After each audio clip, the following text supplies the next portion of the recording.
Atau ada orang, ya Allah, kalau engkau berikan rezeki sampai saya bisa beli rumah, saya bernazar lillahi ta'ala habiskan 1 botol minuman keras. Ada orang kemarin SMS saya, dia bilang, Ustaz, apakah boleh saya bayar nazar minum khamar? Saya bertanya, emang enti sudah nazar minum khamar? Ya. Kenapa tidak nazar yang lain? Pertama, harus Bapak Ibu tahu, pertama, nazar di hukum Islam tidak boleh. Nazar di hukum Islam dilarang oleh Rasulullah. Kalau terpaksa nazar, wajib bayar.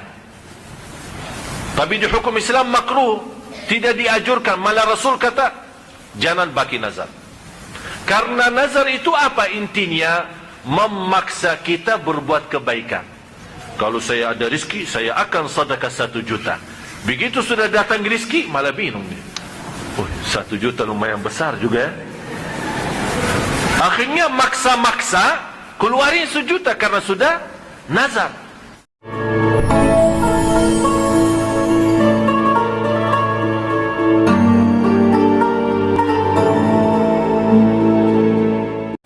Hal yang sudah jelas haram di hukum Islam. Di antaranya zina. Alasannya daripada nikah lagi, berzinalah, jadi daripada masalah-masalah. Itu berarti menhalalkan zina. Pokoknya ada bermacam cara untuk menhalalkan zina. Dan itulah yang terjadi. Bukan hanya di Indonesia, di banyak negara. Di banyak negara, malah ada negara yang mempunyai proses izin berlaku zina. Tapi ada syarat-syaratannya, ada periksa kesihatannya. Artinya ada ijazah. Tahu ijazah? Sertifikat. Oh, sertifikat. Kalau inti megang sertifikat, berarti dari sisi kesehatan, inti boleh laku zina, silahkan. Di mana tempatnya tertutup, na'udzubillah, sudah sampai segitu. Menhalalkan. Kalau kata menhalalkan, berarti hal itu haram di hukum Islam. Tapi mereka memiliki bermacam cara untuk menhalalkan. Alasannya rizki, alasannya uang, alasannya apa saja. Ini yang pertama. Yang kedua, sutra. Berhati-hati kaum laki-laki, jangan pakai sarung sutra. Berpakaian sutra. Dibolehkan kaum laki-laki untuk berpakaian sutra. Yang sakit kulit tidak bisa pakai baju biasa. Dan alhamdulillah di antara bapa-bapa tidak ada yang sakit kulit. Ada penyakit kulitnya, artinya tidak boleh tersentuh dengan pakaian biasa. Harus sutra yang halus. Sudah faham sutra kan? Yang bahannya bahan sutra. Biarpun campur, dah boleh. Misal katun sama sutra, tetap dah boleh. Tapi Allah menhalalkan sutra itu khusus untuk kaum wanita. Karena menjadi sebagai hiasan, sebagai menyempurnakan kecantikan. Tapi bagi kaum laki-laki tidak dibolehkan.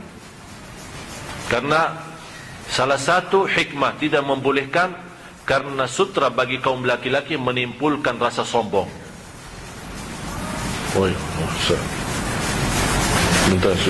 Setiap saat dia lihat bajunya.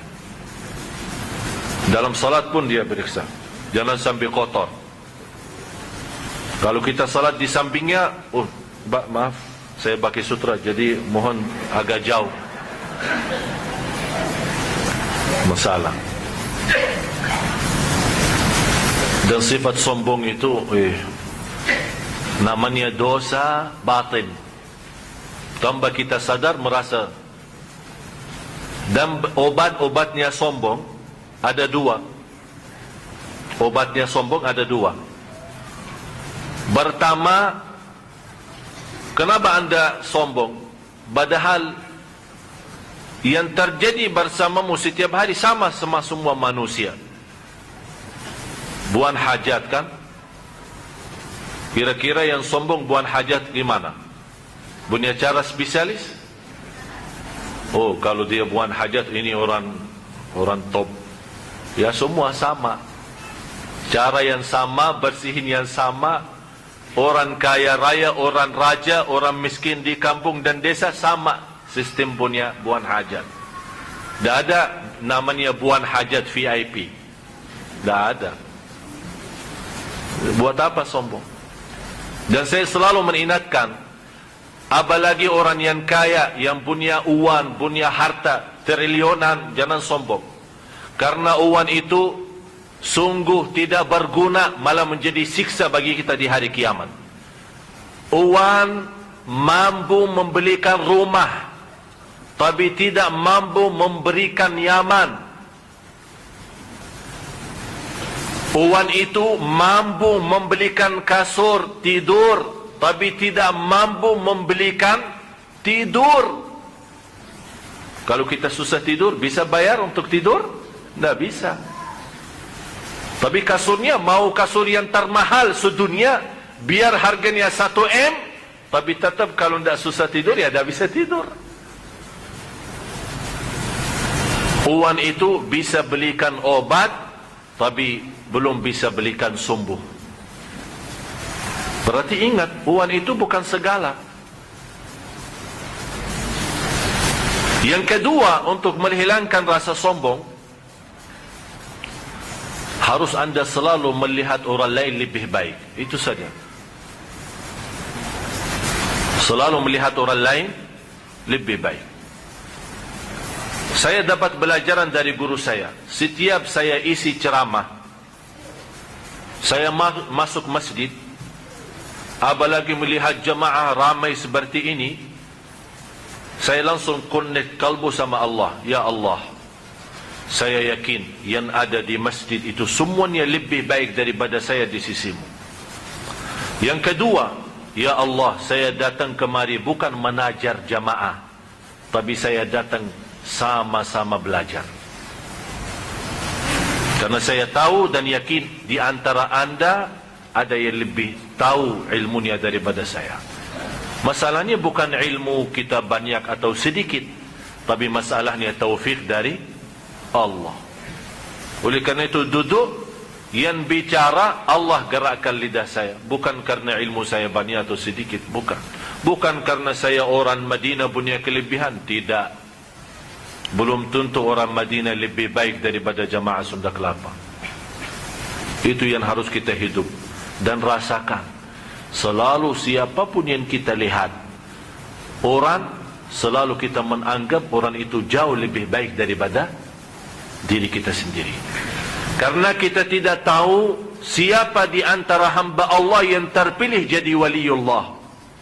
Bisa jadi tukang bersih jalan, sapu jalan, bisa terjadi salah satu waliullah. Kita tidak tahu. Oleh karena itu Allah sembunyikan waliullah di antara hamba-hambanya. Tidak boleh orang tahu. Jadi tidak boleh kita, itu waliullah, ya, dari mana tahu dia waliullah? Ini salah satu yang terbiasa di Indonesia. Oh, kalau kiai ini waliullah. Emang ente dari mana tahu? Jadi soal waliullah itu rahasia Allah yang sembunyikan di dalam antara makhluk-makhluknya. Oleh karena itu kita selalu berdoa, ya Allah, pilihlah saya menjadi waliullah. Zina, sutra, terus yang ketiga khamar. Alasannya menghilangkan stres. Atau ada orang, ya Allah, kalau engkau berikan rezeki sampai saya bisa beli rumah, saya bernazar lillahi ta'ala habiskan 1 botol minuman keras. Ada orang kemarin SMS saya, dia bilang, Ustaz, apakah boleh saya bayar nazar minum khamar? Saya bertanya, emang ente sudah nazar minum khamar? Ya. Kenapa tidak nazar yang lain? Pertama, harus Bapak Ibu tahu, pertama, nazar di hukum Islam tidak boleh. Nazar di hukum Islam dilarang oleh Rasulullah. Kalau terpaksa nazar, wajib bayar. Tapi di hukum Islam makruh, tidak dianjurkan. Malah Rasul kata, jangan bagi nazar. Karena nazar itu apa intinya? Memaksa kita berbuat kebaikan. Kalau saya ada rezeki, saya akan sedekah 1 juta. Begitu sudah datang rezeki, malah bingung dia. Oh, 1 juta lumayan besar juga ya. Akhirnya maksa-maksa keluarin 1 juta karena sudah nazar. Itulah kata Rasul, jangan bernazar, jangan maksa diri berbuat kebaikan. Mau bersedekah silahkan bersedekah, tidak usah bagi nazar. Man nazara an yuti' Allah falyuti'hu. Barang siapa yang bernazar taat kepada Allah, bertaatlah.